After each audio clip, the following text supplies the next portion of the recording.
नमस्कार दोस्तों, स्वागत है आपका हमारे चैनल कॉम्पिटिटिव मैकेनिकल पे। आप अगर कंपटीशन की कोई भी तैयारी मैकेनिकल से रिलेटेड कर रहे हैं, जैसे गेट, इंजीनियरिंग सर्विसेज या स्टेट एज के एग्ज़ाम के लिए या अन्य कोई एग्ज़ाम, तो ये वीडियो काफ़ी यूज़फुल रहेगा आपके लिए। तो स्टार्ट करते हैं फ्लूइड प्रॉपर्टीज़ से। इसमें पहली प्रॉपर्टी होती है डेंसिटी। इसको मास डेंसिटी भी बोलते हैं। ये होती है mass of the fluid to the volume of fluid, यानी ये रेशो होता है मास और वॉल्यूम का। तो मास जो है केजी में होगा, वॉल्यूम मीटर क्यूब में होगा, या यहाँ पे अगर मास ग्राम में होता है और ये सेंटीमीटर क्यूब में भी हो सकता है। तो यूनिट्स जो हैं वेरी कर सकती हैं depending upon the units of mass and volume. तो नेक्स्ट जो है हमारा वेट डेंसिटी। वेट डेंसिटी जैसे मास डेंसिटी मास और वॉल्यूम का रेशो होता है, वैसे वेट डेंसिटी वेट और वॉल्यूम का रेशो होता है।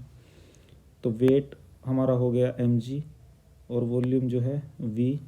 तो पुट करेंगे वैल्यू mg अपॉन v। तो मास अपॉन वॉल्यूम हमने ऊपर अभी देखा है, ये डेंसिटी के इक्वल होता है। तो वेट डेंसिटी जो है रो जी के इक्वल रहेगी। Next property specific gravity. Specific gravity जो है किसी भी फ्लूइड की, हम उसकी डेंसिटी को वाटर की डेंसिटी से या स्टैंडर्ड फ्लूइड की डेंसिटी से डिवाइड जब कर देते हैं, उसको बोलते हैं स्पेसिफिक ग्रेविटी। यानी कि आपको सपोज कीजिए आपको मरकरी की स्पेसिफिक ग्रेविटी निकालनी है मरकरी की, तो आपको डेंसिटी पता होनी चाहिए मरकरी की, और डेंसिटी ऑफ वाटर तो हमें पता ही है 1000 kg पर मीटर क्यूब। तो इसी तरह से हम फिर स्पेसिफिक ग्रेविटी उसकी निकाल पाएंगे। वैसे स्पेसिफिक ग्रेविटी फॉर Hg 13.6 होता है। नेक्स्ट हम मूव करते हैं विस्कोसिटी। नेक्स्ट प्रॉपर्टी विस्कोसिटी जो है that is the resistance to flow, मतलब inter layer resistance to the flow is called viscosity. तो विस्कोसिटी को एक बहुत ही फेमस इक्वेशन से डिनोट करते हैं हम, जो कि है न्यूटन्स लॉ ऑफ विस्कोसिटी। तो न्यूटन्स लॉ ऑफ विस्कोसिटी क्या बोलता है कि शियर स्ट्रेस जो है that is directly proportional to rate of change of rate of velocity gradient. तो वेलोसिटी ग्रेडियंट के जो है जब प्रोपोर्शनैलिटी कांस्टेंट लगाएंगे तो mu tau is equals to mu d u upon d y, जहाँ पे जो म्यू है दैट इज़ डायनेमिक विस्कोसिटी। आगे इसकी यूनिट्स डिस्कस करेंगे हम। और d u upon d y velocity gradient है। अब ये कुछ इम्पोर्टेंट पॉइंट्स हैं जो अक्सर एग्ज़ाम में पूछता है कि विस्कोसिटी जो है लिक्विड्स के केस में that is due to cohesion. आपको 4 ऑप्शन दे देगा, कोहेशन से होती है, एडहेशन से होती है, या दोनों से होती है, या सरफेस टेंशन से होती है। इस तरह से 4 ऑप्शन दे देगा। तो याद रखना कि viscosity in liquids is due to cohesion. इसी तरह से viscosity in liquids in gases that is due to molecular momentum exchange. ये याद रखना, जहाँ भी आपको ये नज़र आए molecular momentum exchange that is it means कि विस्कोसिटी जो है उसकी वजह से ही है गैसेज के अंदर। अब गैसेज की बात करें तो गैसेज में जो है डायनेमिक विस्कोसिटी और काइनेमेटिक विस्कोसिटी। पिछली वीडियो में जब हमने क्वेश्चंस डिस्कस किए थे तो वहाँ देखा था कि डायनेमिक विस्कोसिटी जो है रूट टी के प्रोपोर्शनल है टेम्परेचर में, मतलब टेम्परेचर की टर्म्स में। और ऐसे ही काइनेमेटिक विस्कोसिटी जो है T⁻3/2 के प्रोपोर्शनल है। यहाँ पे म्यू जो है काइनेमेटिक विस्कोसिटी है।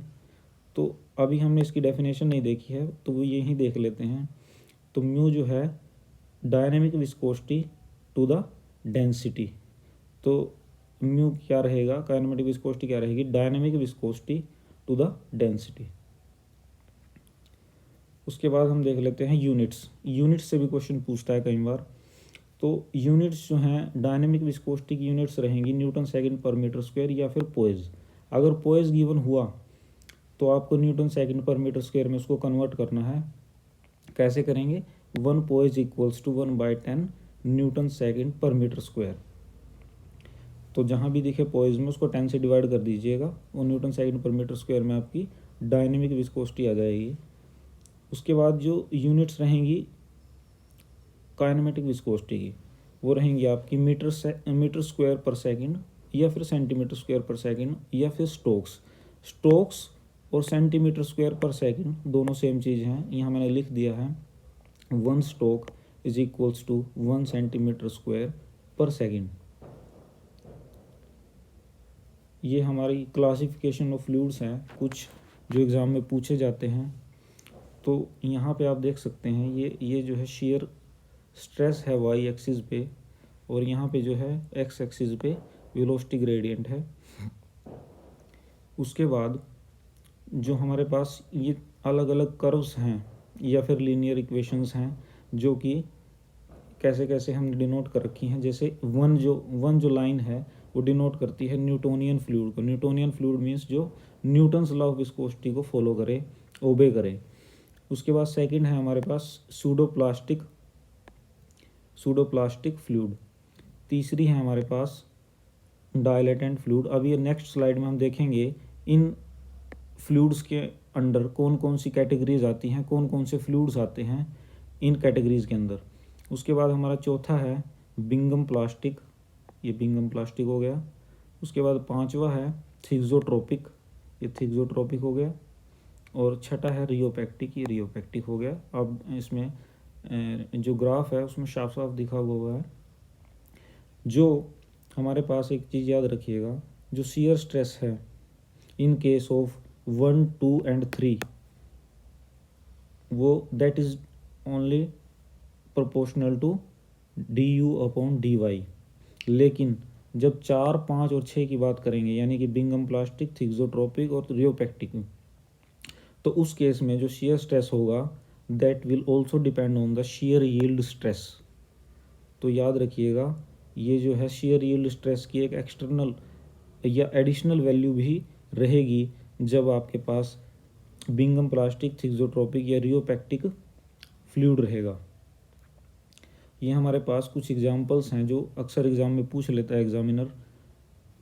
जो हमने अभी ग्राफ डिस्कस किया था उसी के हैं ये। तो न्यूटोनियन फ्लूइड है पहले, इसमें मरकरी आता है, पेट्रोल आता है, वाटर आता है, इथेनॉल आता है, और कुछ फेमस गैसेस आ जाती हैं इसमें न्यूटोनियन फ्लूइड्स के अंदर। उसके बाद सेकंड है हमारा सूडोप्लास्टिक में ब्लड आता है और मिल्क आता है। मैंने सिर्फ मेन जो हैं वो एग्जांपल्स लिखे हैं जो अक्सर पूछे जाते हैं, आप इनको याद रखिएगा। इन्हीं में से क्वेश्चन आपको मिलेगा कहीं ना कहीं। डायलेटेंट्स में आता है क्विकसैंड, जिसको दलदल बोलते हैं। उसके बाद आता है बिंगम प्लास्टिक में आप याद रखिएगा टूथपेस्ट। उसके बाद आता है थिक्सोट्रोपिक में हमारे पास प्रिंटर्स इंक आ जाता है, ये क्वेश्चन पूछा गया पहले। पेंट आता है, आइसक्रीम भी इसी में आएगा, और लिपस्टिक इसमें आएगा। उसके बाद रियोपैक्टिक में आता है जिप्सम प्लेट, या फिर एक और आता है इसमें बेंटोनाइट सॉल्यूशन। तो ये आप याद रखिएगा, यहाँ से क्वेश्चन कई बार पूछा जा चुका है, इनको आप याद रखिएगा तो आपका एक क्वेश्चन कहीं ना कहीं से बन जाएगा। उसके बाद नेक्स्ट प्रॉपर्टी है हमारे पास सरफेस टेंशन जो है याद रखिएगा, सरफेस टेंशन होता है फोर्स पर यूनिट लेंथ।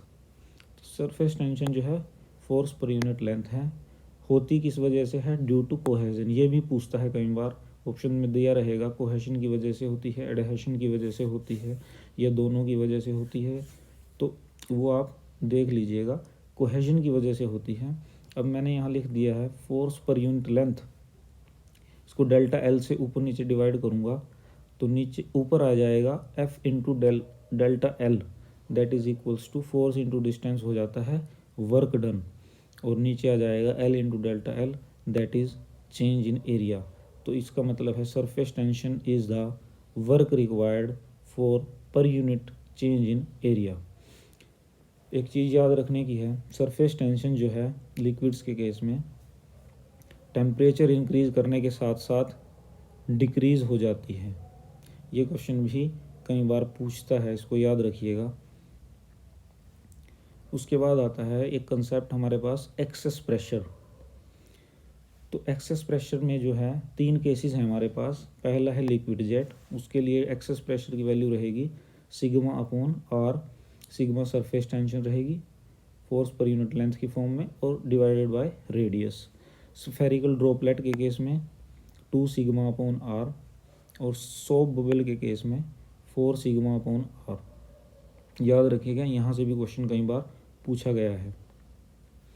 उसके बाद हमारा लास्ट हम पढ़ते हैं कैपिलरी राइज और फॉल।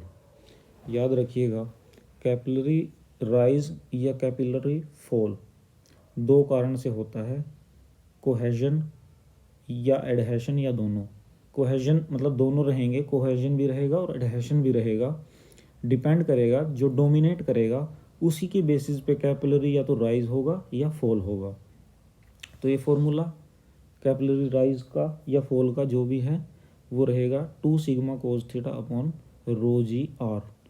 तो यहाँ पे जो है रो वही है surface tension, theta is the angle of contact, rho जो है डेंसिटी है, g acceleration due to gravity है और आर जो है रेडियस है।